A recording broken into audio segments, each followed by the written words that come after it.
I'm also a Walker, Joseph Walker. I'm in the same class, Honor City Econ. My question was, in your opinion, do you think that the usage of drones violate or exceed the president's powers?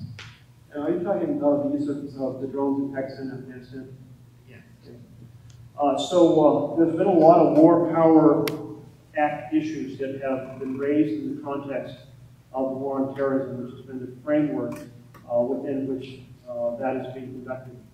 The actual issue of does one particular thing violate the war powers is something that is a challenge that goes into the judicial system. I'm not aware if there is a case right now before the courts in that regard, but in general, my impression would be that the use of drones falls pretty clearly into the power of war that affects our overall activities in Afghanistan and in Pakistan, and it's related. Now, I happen to believe we need to end this war in Afghanistan and bring our sons and daughters home. One person agrees. I put forward an amendment a year ago to end the war in Afghanistan, and it was adopted by the Senate for the first time that any chamber has waited, but they did it by voice vote. And when it went to conference committee, that was stripped out.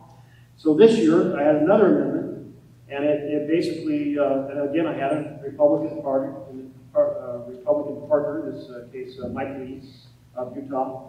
And Mike Lee and I agreed that we should stay the course for pulling out, reducing our troops, ending them, and that if anything, we should accelerate the schedule laid out by the president.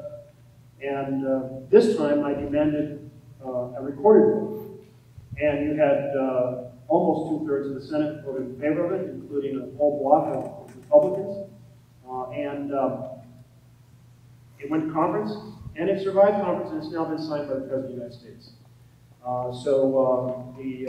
The Senate and House have now both spoken after 11 years for the first time that it's time to end this war and bring our sons and daughters home. And that, of course, will have a big impact on drone policy.